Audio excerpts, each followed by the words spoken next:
entertained, so see how the rest of the night goes. Coming up, Interceptor Jim hunts down some drugs. I don't know where you think when I come down the last hour, mate, and I wouldn't find this, but I have. A late night dust up in Nantwich. Drink too many pints, all falling out over who gets the next taxi because it's raining. And Cheshire's top dog tracks down some runaways.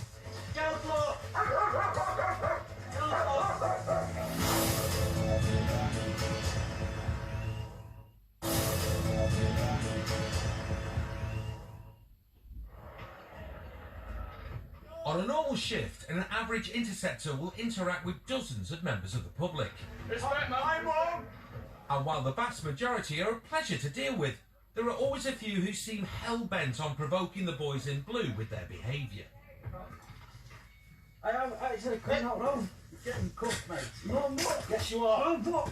You've got to be patient, but everyone's got a limit, and there's only so far people can push me before, you know, enough's enough. You know, and if somebody's got me off the moment you get out of the car or you go to a scenario where somebody's kicking off, then yeah, you might need to be that firm. But generally, my attitude and the way I am with people, as soon as I speak to them, you know, it's like, hi, you're right, how are you going? And just start off quite low level because you can always build it up. It's the early hours of Saturday morning, and Cheshire's clubbers are heading home after having it large on the county's dance floors. Most are in good spirits, if a bit tiddly. But in the town of Nantwich, a fight has broken out in a taxi queue.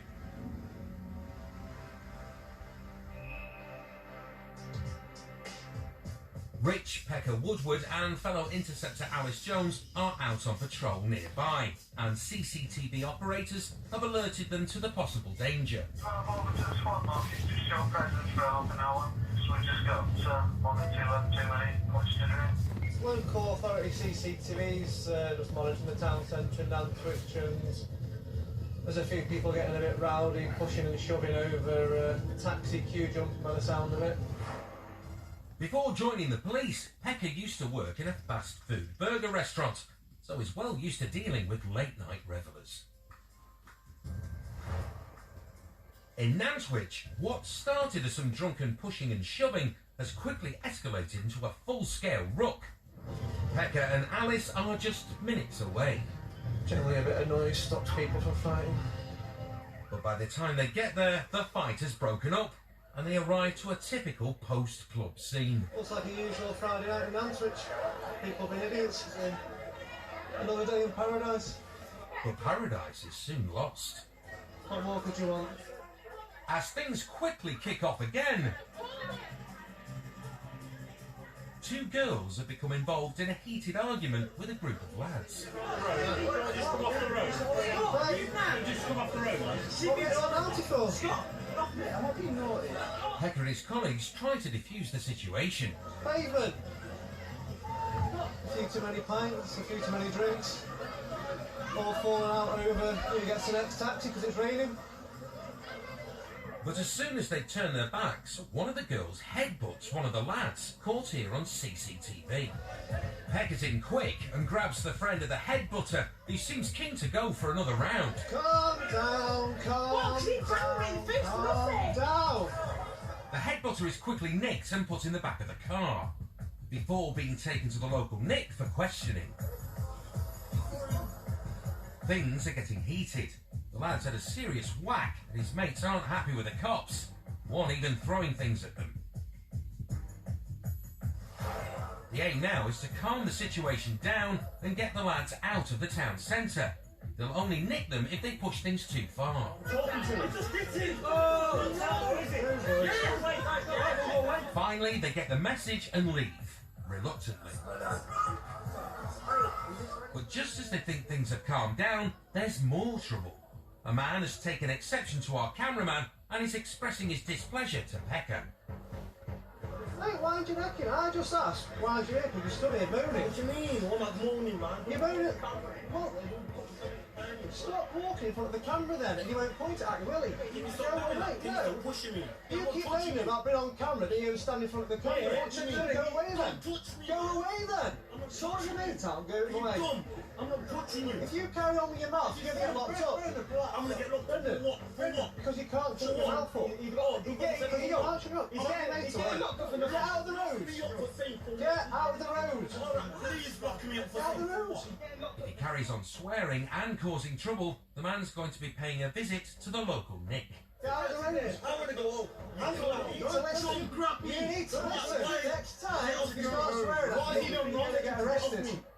Peck has given him his final warning. Swear again and you're nicked. So one of his mates comes to the rescue. Our taxi's there. Go get the taxi then. Get the taxi. Get out of the road. But as he walks to the taxi, the man swears at Pecker once more. He's pushed things too far, and so he's getting nicked. Stop grabbing me. Why are you grabbing me? Yo, what's this for? Yo, I've not done anything. I've not done anything. I haven't done anything, yo. You have, you can't. I haven't done anything. As well as protesting his innocence, the rowdy wrong'un is refusing to let Pecker handcuff him. Yo, I've not done anything. Stop resisting. Stop doing The man continues to resist and fights to avoid getting into the van. anything. Get your leg down. I ain't done anything wrong. I ain't done anything wrong. Get your leg down.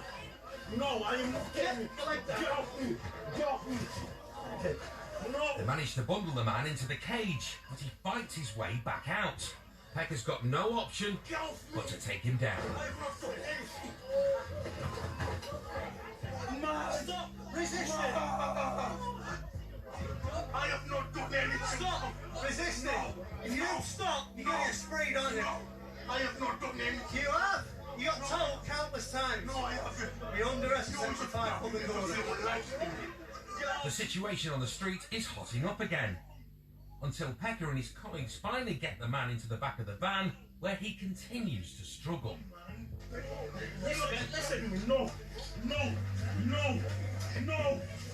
The cops may be forced to use cactus spray in order to get him secured. I have to spray him. Spray him. All right. Get it down. Get it down. Get in. Just tell me what he's arrested for. Spray! The spray eventually does the job. The man's finally secured. A foul mouth and a bad attitude has caused a lot of unnecessary trouble. We'll go round touch, mate. Pecker's happy to get out of the town centre and off to the Nick to book in the man. Unfortunately, because he wants to put on a big public display of not wanting to cooperate and kicking and screaming and fighting and brawling, he's ended up getting himself sprayed with cactus spray. Pecker sustained a bit of damage as well. Bit of a cut on the finger, but I reckon I'll live. Back at Middlewich Station, Pecker has a quick and stinging clean-up. So brave, Pecker. Before taking out the man, who seems to have calmed down a bit. The man spent a night in cells before being given a fixed penalty notice of £90 for a public order offence. The girl who headbutted the man received a caution. No action was taken against anyone else involved in the incidents. Unfortunately, Pecker deals with situations like this on an all too regular basis. If he'd have taken the advice to go home, like his friends were trying to tell him to do, none of this would have happened, but he couldn't keep his mouth shut, unfortunately. You can't just let people shout and swear and name call at the police in public, because it just becomes the acceptable thing to do, which it doesn't. Cheshire's interceptors don't just have fast cars and tasers to help them bring down the wrong-uns. Don't believe you've got taser on your red top! Their most effective crime-fighting weapons have 4 legs, a tail, and sharp teeth.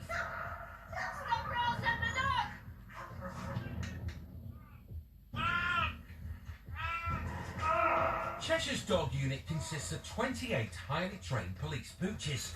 They're an invaluable tool in hunting down drugs, weapons, and often some tasty villains. It's just after midnight, and dog handler Bob Beckett has been called to a particularly unusual job. A naked male running around the carriageway at, on an estate in Ellesmere Port. As Bob and his dog Bonnie head to the scene, the naked man is spotted running from the road onto a canal towpath, and they're soon on his tail. Julie Delta, take please. It's a cold winter night, so they're hoping to find the new dude before he gets hypothermia or frostbite on his nether regions. And if anyone can find him, Top Tracker Bonnie is the dog for the job. Please off to the dog park now, Sheesaw. But a lengthy search on the ground, and the police chopper's eye in the sky finds nothing. No Starker's men, and certainly no crown jewels. The dog's not showing any more interest in the area at all. She's been quite quiet, so I don't think he's come beyond this point.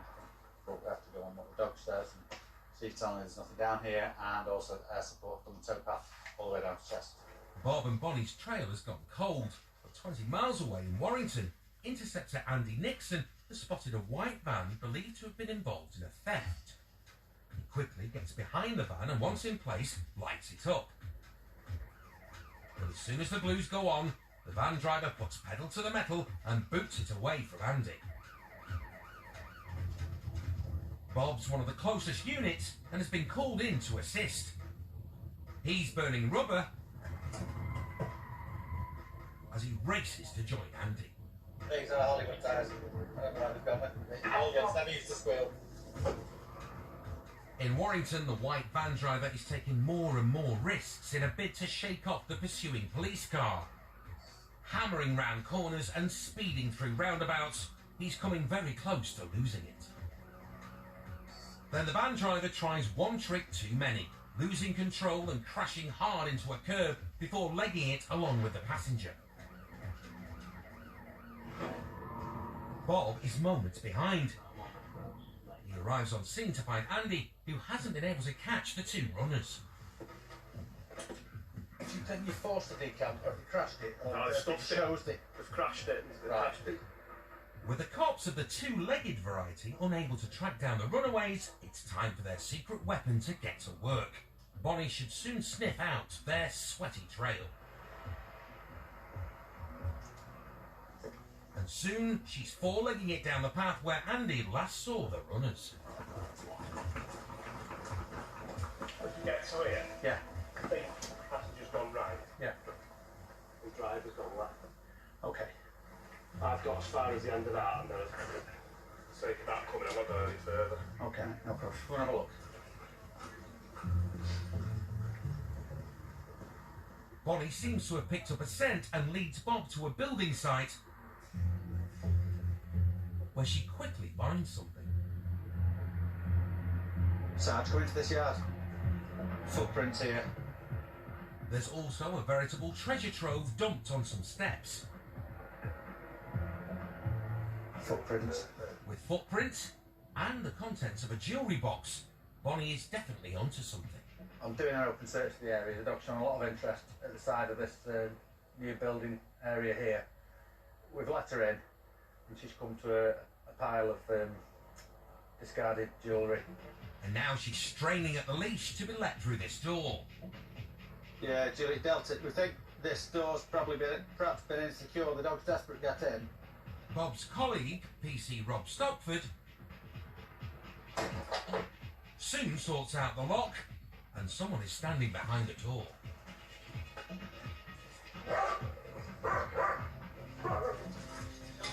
Down floor!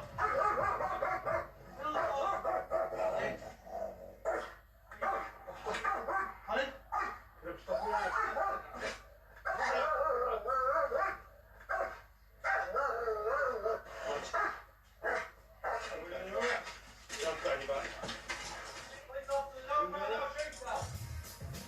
The man is taken away for questioning, while Bob and Bonnie carry out a full search of the building site. I'm happy that that male has recently gone into that building and is probably responsible for the jewellery that's dumped outside, but will come out in the wash. It turns out that the man was not connected to the van and no further action was taken. Also suspect that he found what turned out to be costume jewellery in a skip.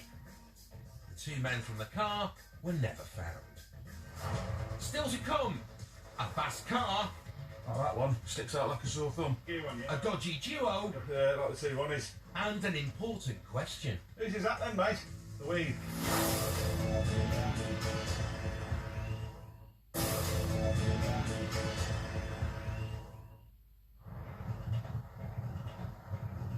At the forefront of crime fighting in Cheshire are the Interceptors crime cars, a fleet of unmarked high-spec BMWs driven by experienced officers given a freer role in targeting villains. Yeah, the crime car's probably one of the best jobs in Cheshire. You get left alone from your radio a little bit and you can be more proactive.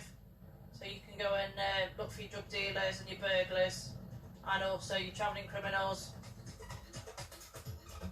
Interceptor Jim Hunt is heading out on the graveyard shift and is behind the wheel of the crime car. And not just any crime car at that. Tonight I'm in one of my favourite cars, a brand new Beamer. The sergeant's off, so I've nicked his keys. Jim's favourite sitcom is Only Fools and Horses, and tonight he's expecting to come across a fair few people driving like plonkers. So it should be easy enough to spot some people and spot the kind of cars they're after, really. Like that one, sticks out like a sore thumb. So we'll have a quick look at him. Volkswagen Golf, but he is going about 15-20 miles an hour above the speed limit. The number plate's that dirty on it, you can't hardly see what it says. The speed and unclear number plate are enough grounds to make a pull, so Jim lights up the Golf, which thankfully pulls over.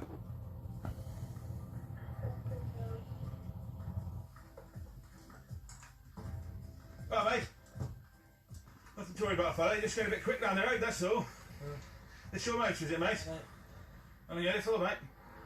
About a year and a half. Whereabouts you off to? Back home, Jim may have pulled the car for excess speed, but immediately sniffs the scent of weed. Come and sit in the back of the car, fella. Now, before you get in, I can smell a bit of weed in there, mate. Anyone who smoke cannabis? Yeah, man. Your mate does. Has he got cannabis on him at the moment, has he? The shot I don't think so. Oh, he smoked it, has he? What about you, fella? You don't. So the driver's grassed his mate for puffing weed, but also denies having any in the car. Casting some cannabis. Who needs enemies when you've got mates like that? One of them's got some drugs in there, I suspect. Although the driver said he isn't a puffer, Jim's been on the job long enough not to take anyone at their word. Right, because I can smell cannabis in the car, and you've said your passenger's got cannabis. It's entirely plausible to me that you've possibly got cannabis on you as well. Keep your hands out your pockets, mate. I don't like you putting your hands in your pockets. And what I'm going to do, I'll give you a little opportunity now. Yeah. If you feel like you want to admit to any drugs in the car, but if on the other hand you don't, and I find some, and it's yours, then basically you get locked up, mate. Yeah, I haven't, mate. You're absolutely certain about that? Yeah. Okay. Right, pop yourself in the car, mate. It's always a good starting point, really. Out of something like this, a little speed, you always get something. So we'll have a look. The driver's clean, so now Jim moves on to the passenger. Hey, pal, you alright? Your mate tells me that you smoke cannabis. That's why I can smell it in here, is that right? Yeah. Have you got any on you at the moment? Okay, have you smoked it all? Yeah. When did you last smoke it? About 25 minutes ago. Alright, did he smoke it as well, did he? No. He doesn't. He's a good lad, is he? Right, jump out the car, mate. I'm just going to quickly search you in the Section 23 of the Misuse of Drugs Act. It seems that the man is telling the truth. There's no puff in his pockets, but Jim's not giving up. I'm going to offer you the same as I offered him. Yeah. If you've got any gear on you, now's the time to tell me. If I have to find it, I won't be very happy, mate. Alright. Tonight. Like the driver, the passenger's drug-free, so Jim moves on to the car.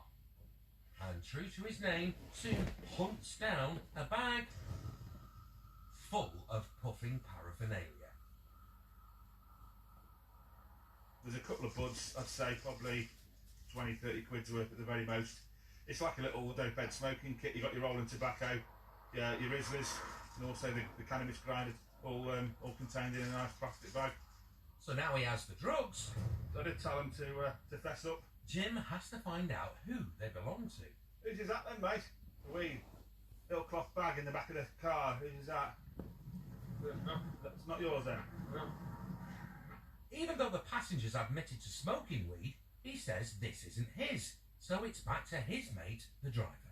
So I'll go and ask Einstein in the back of the car who it belongs to. I don't know whether you think, well, I come down the last shower, mate, and I wouldn't find this, but I have. So I'm going to ask you again, whose is this? Not mine. It's in your car, mate. It's in your bag. It's all right. Okay. Right. Put it this way. It's a small amount of cannabis. All right. Either you or him's going to get lifted for it. What are you doing? Well, I've heard anything but No. not mine. Keep your feet in the car, mate. As you told. Thank you. With both denying owning the dope, Jim needs the dynamic duo to come to a decision. They do try it on. I mean, at the end of the day, I think even with these two, like the two Ronnies, sense will prevail eventually, and one of them's got to have it. Otherwise, both are going to be brought into custody, and both their nights are going to be ruined. Right, come here, you. Come here, mate. This has been found in the car. It's either yours. It's either yours. Eh? It's mine. Right. Bingo! The passengers finally admitting it's his. Right, you. Jump out the car, go and sit in the driver's seat. Don't move off. And you look like you're going to pass out of hypothermia. Big wuss, come and sit in the back of the car, mate. The driver's done nothing wrong, but the passenger's in trouble. It's his third time being caught for cannabis possession. Right, what I'm going to do, you got previous for possessing of cannabis. You can't just keep on getting fined and racking them up. So you'll be reported for someone's basically, you'll get a letter through the post to go to court. Now don't ignore it, mate. Do I have to? Yeah, you do. If you don't, then you'll just get a no bail warrant issued for your arrest. Despite dobbing each other in for the dope, the buddies haven't fallen out too badly. The driver waits for Jim to finish with his mate before making a swift exit. Jim's nose has got his shift off to a good start.